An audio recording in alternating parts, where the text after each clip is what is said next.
স্বাগত জানাচ্ছি খাতুনগঞ্জ থেকে মতিঝিলে, সাথে আছে আমি শামীম জাহিদ। শনিবার রাজধানীতে এইচআর কাইটসের আয়োজনে অনুষ্ঠিত হয়ে গেল মানব সম্পদ বিষয়ক বিশেষ এক ব্যতিক্রমী কর্মশালা। মানব সম্পদ বিভাগের কীভাবে কর্পোরেট প্রতিষ্ঠানগুলোকে লাভজনক করে তুলতে পারা যায় সেই নিয়ে এই কর্মশালা আয়োজন করা হয়েছিল। আজ আমরা আলোচনা করব কর্পোরেট নেতৃত্ব। এই নিয়ে আলোচনা করতে আমার সাথে স্টুডিওতে রয়েছেন এইচআর কাইটসের ব্যবস্থাপনা পরিচালক সৌদ বিন মাসুদ এবং এইচআর কাইটসের প্রধান নির্বাহী কর্মকর্তা ইউএসএ রাশেদ আহমেদ। জনাব রাশেদ আহমেদ, জনাব সৌদ বিন মাসুদ, আপনাদের স্বাগত অনুষ্ঠানে। কেমন আছেন আপনারা? ভালো, আলহামদুলিল্লাহ। Very good. জনাব রাশেদ আহমেদ, প্রথম প্রশ্ন আপনাদের শুরু করতে চাচ্ছি। আমরা আজকে আলোচনা করতে চাচ্ছি কর্পোরেট নেতৃত্ব। কি এই কর্পোরেট নেতৃত্ব সাধারণ বা রাজনৈতিক নেতৃত্বের থেকে এটা কতটা পার্থক্য, কেন পার্থক্য? আসলে নেতৃত্ব সব দিকে একই রকম, যে নেতৃত্ব মানে হচ্ছে তার টিমকে লিড করা, রাইট। বাট কর্পোরেট নেতৃত্ব পার্থক্য হচ্ছে যে এটার একটা স্পেসিফিক পারপাস থাকে, একটা উদ্দেশ্য নিয়ে আগায়। সেটা হচ্ছে কর্পোরেট শেয়ার হোল্ডার এবং এমপ্লয়ীদের একটা নির্দিষ্ট স্থানে পৌঁছে নিয়ে যাওয়া, রাইট। তো সেদিক থেকে এটার পার্থক্য। এছাড়া আমি বলবো যে basic fundamental of leadership is same. আচ্ছা, ধন্যবাদ। জনাব মাসুদ, এই নেতৃত্ব আমরা জানি যে এটা একটা সাধারণ বৈশিষ্ট্য, মানুষ তার জন্ম থেকে অর্জন করে থাকে। এই যে গুণ, যে ট্রেট, এটা কি আসলে প্রশিক্ষণ দিয়ে বা বলে কেউ শেখানো সম্ভব? হ্যাঁ, সম্ভব। বার্থ গিফট আগেও বলেছি আমি, সবার থাকে, রাইট। বার্থ গিফট মানে এই না যে পড়াশোনায় ভালো, অঙ্কে ভালো, জি, এই আইটি এইচআর এসবে ভালো। Birth gift is such a thing যে এটাকে চর্চা করে করে আগে একজনকে অ্যাসপায়ার হতে হবে যে আমি কি করতে চাই, রাইট, এবং এটা সম্ভব। প্রশিক্ষণ তো থাকবেই, প্রশিক্ষণ তো প্রতিনিয়ত চেঞ্জ হবে based on the need. So সেই প্রশিক্ষণের জন্য আমরা এবং বিভিন্ন কোম্পানি ভিতরে ট্রেনিং দিচ্ছে, জি, ফাংশনাল ট্রেনিং দিচ্ছে। আমরা মোস্টলি লিডারশিপ চেঞ্জ, ট্রান্সফরমেশন এই সমস্ত চেঞ্জ দিচ্ছি। তো সম্ভব। জনাব রাশেদ আহমেদ, আপনার কাছে একটা জিনিস জানতে চাচ্ছি যে আমরা যখন কর্পোরেট নেতৃত্বের কথা বলছি, কর্পোরেট ম্যানেজারদের কথা বলছি, ট্রেনিংয়ের কথা বলছি, তখন একটা বড় জিনিস আসে যে এই মুহূর্তে বাংলাদেশের কর্পোরেট ওয়ার্ল্ডে যদি আমরা তাকাই, সেটা দেখি যে আমাদের দেশে অনেক কর্পোরেট দেশি কোম্পানিগুলো তারা ফ্যামিলি রান বিজনেস, এবং তারা এখান থেকে এখন তারা ট্রান্সফর্ম করছেন, তারা কর্পোরেট ওয়ার্ল্ডে যাচ্ছে। এই যে একটা ক্রিটিক্যাল একটা সময়, এই সময়টা আসলে কী ধরনের রোল থাকা উচিত কর্পোরেট ওয়ার্ল্ডের, যারা কর্পোরেট ম্যানেজার বা কর্পোরেট নেতৃত্বের, কী ধরনের গুণাবলী থাকা উচিত যাতে তারা এই প্রতিষ্ঠানগুলোকে নেক্সট পরবর্তী ধাপে নিয়ে যেতে পারে? জি, আমার মনে হয় আপনি একটা খুব ইম্পর্টেন্ট পয়েন্টে হাত দিয়েছেন। সেটা হচ্ছে বাংলাদেশ ইজ একটা টিপিং পয়েন্ট, একটা টিপিং পয়েন্টে চলে আসছে, যেখানে অনেক কোম্পানিগুলো is moving from one man show, যেটা বলা হয় family run company, first generation company, to a very professional stage.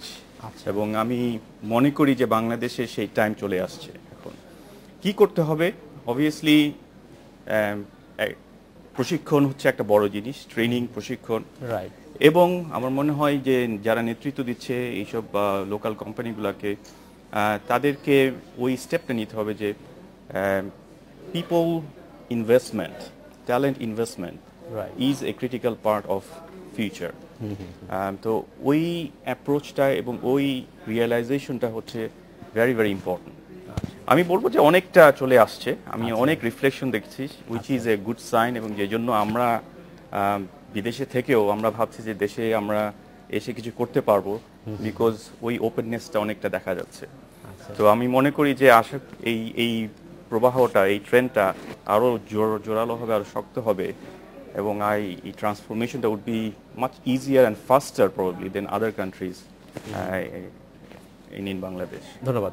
জনাব মাসুদ, আপনার কাছে জানতে চাচ্ছি যে আগামী শনিবার এইচআর কাইটসের আয়োজনে, তত্ত্বাবধানে অনুষ্ঠিত হতে যাচ্ছে এইচআর কাইটস কনসার্ট, একটা এইচআর কনফারেন্স, সবাই থাকছেন, বাংলাদেশের বিভিন্ন কর্পোরেট নেতারা এখানে আসবেন। উদ্দেশ্যটা কি, কেন আসলে করতে আছেন, এবং এর মাধ্যমে আসলে আপনারা কি করতে চান? উদ্দেশ্য হচ্ছে চেঞ্জ। একটু আগে রাশেদ যেটা বললো, সেই চেঞ্জে আমাদের লক্ষ্য হচ্ছে শুধুমাত্র কিন্তু মাল্টিন্যাশনাল কোম্পানি না, তাদের কাছে শেখবার অনেক কিছু আছে। লোকাল কোম্পানি, তাদের culture, how they discover themselves as a person, how they can control the stretch and being stretched sometimes, work life balance ইত্যাদি। and Rashid will be taking out the execution, হ্যাঁ, leadership, values, এগুলোর কথা বলা যেতে পারে। At the end of the day, it's all about respect and money. সেই জিনিসগুলোর উপর আমরা আলোকপাত করব, সাথে সারপ্রাইজ থাকবে। আচ্ছা, সেটা এখানে নাই বলি, এখানে আমরা শুধু অপেক্ষা করতে থাকলাম। জনাব রাশেদ আহমেদ, আপনাকে জানতে চাচ্ছি, জনাব মাসুদ বলছিলেন যে চেঞ্জ, পরিবর্তন চান। এই চেঞ্জটা আসলে পরিবর্তন তো এত সহজে হওয়ার কথা নয়, এটার জন্য অনেক চ্যালেঞ্জ সামনে আছে। কি কি চ্যালেঞ্জ আছে? আমরা যদি এই অর্গানাইজেশনাল বিহেভিয়ার চেঞ্জ করতে চাই, অর্গানাইজেশন কালচার যদি চেঞ্জ করতে চাই, কি প্রয়োজন আসলে? প্রথম চেঞ্জ হচ্ছে the change in mentality, internalisation of the change, এবং এটা সবসময় উপর থেকে আসতে হবে। আচ্ছা, এই জাতীয় চেঞ্জ কখনো নিচে থেকে আসে না, আসলে it creates little bit of distraction. এই smooth transition of such change উপর থেকে আসতে হবে। আচ্ছা, আমি যেটা আগেও বললাম যে বাংলাদেশের মধ্যে অলরেডি একটা চেঞ্জ আমি ফিল করছি, এবং আমি মনে করি যে ওইটা একটা ভালো starting point, very good starting point, যেখান থেকে আমরা এই চেঞ্জটাকে ইন্ডাস্ট্রিয়ালাইজ করতে পারবো, আমরা এটাকে এমবেড করতে পারবো কর্পোরেশনে। সো উপরের চেঞ্জটা এবং change in the mindset is the first step, এবং এই জন্য one to one communication, discussion, এবং আমরা যে ওয়ার্কশপটা করছি টু রেইজ দ্যাট অ্যাওয়ারনেস যে চেঞ্জটা কেন এবং চেঞ্জের প্রতিফলন আমরা কিভাবে ব্যবসায় নিয়ে আসতে পারবো, সেই অ্যাপ্রিসিয়েশনটা এবং আন্ডারস্ট্যান্ডিংটা হচ্ছে প্রথম ধাপ। আচ্ছা, ধন্যবাদ। জনাব মাসুদ, আপনাকে জানতে চাচ্ছি যে বলা হয়ে থাকে যে এই মুহূর্তে বাংলাদেশের corporate world facing one of the biggest challenges is that two recruit the right people. এই ক্ষেত্রে এইচআর আসলে কী ধরনের রোল প্লে করতে পারে, সঠিক লোক কীভাবে আসলে নিয়োগ করতে পারে, আমরা যদি এই বিষয়টা আপনাকে জানতে চাই। খুবই ইন্টারেস্টিং প্রশ্ন, সময় তো কম। না, সময় অনেক আছে। দেখুন, রিক্রুটমেন্টটা এইচআর এর না, লাইন ম্যানেজারের। আচ্ছা আচ্ছা আচ্ছা, HR is the catalyst. Catalyst, you right. আবার এইচআর আবার অ্যাডমিন না, না, এই টেবিল চেয়ার, তারপরে নানা রকম সুবিধা অসুবিধা, এটা না, তারা হচ্ছে বিজনেস পার্টনার। আচ্ছা, আর এই লেগ জবসগুলোকে আউটসোর্স করে দেওয়া যায়, সম্ভব। তাইলে ম্যানেজমেন্ট ছোট হয়ে গেল, অপরচুনিটি বেড়ে গেল, সাকসেশন প্ল্যান এগিয়ে গেল। এখন একটা কথা আসে, right people at the right place বড় কথা না, বড় কথা হচ্ছে অ্যাট দ্য রাইট কস্ট।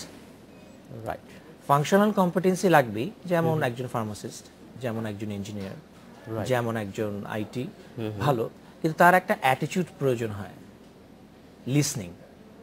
সেইটা কি এইচআর তাকে শেখাবে? এইচআর শেখাবে না, লাইন ম্যানেজার তার সাথে কোচিং করবে, ফিডব্যাক দিবে। এইচআর এনশিওর করবে যে তার এই উন্নতির জন্য, আরো উন্নতির জন্য তার ভিশন অ্যালাইন্ড কিনা। এবং রাশেদ যেটা বললো যে বর্তমানে first generation, second generation Bangladeshi কোম্পানিগুলো মালিক পক্ষ চাচ্ছে এটা হোক, তারা ফ্রিডম দিচ্ছে এইচআরকে অন দ্য টেবল। সো তাহলে কি হলো, বটম লাইনটা কি, যে প্রশিক্ষণটা প্রয়োজন রিক্রুটমেন্টের সাথে সাথে। আর রিক্রুটমেন্টের সাথে আসবে, জানি কিছুক্ষণ পরেই প্রশ্ন আসবে যে রাখবো কি করে। যে খুব ভালো সে চলে যাবে, আর যে ভালোর মাঝামাঝি তাকে প্রশিক্ষণ দিতে হবে, কোচিং দিতে হবে। তাহলে কি যে খুব ভালো তাকে আমরা নিয়োগ দেব না? যে খুব ভালো তাকে তো নিয়োগ দিয়ে সাকসেশন প্ল্যান দিতেই হবে। আপনি যাবেন কথা, আপনি না দিলে আরেকজন দেবে। আচ্ছা আচ্ছা আচ্ছা, জনাব মাসুদ, ধন্যবাদ। আমাদের সময় হচ্ছে একটু বেরোতে যাবার, আমরা ফিরছি শীঘ্রই। সময় হলো একটু বেরোতে যাবার, ফিরছি শীঘ্রই, আমাদের সাথেই থাকবেন।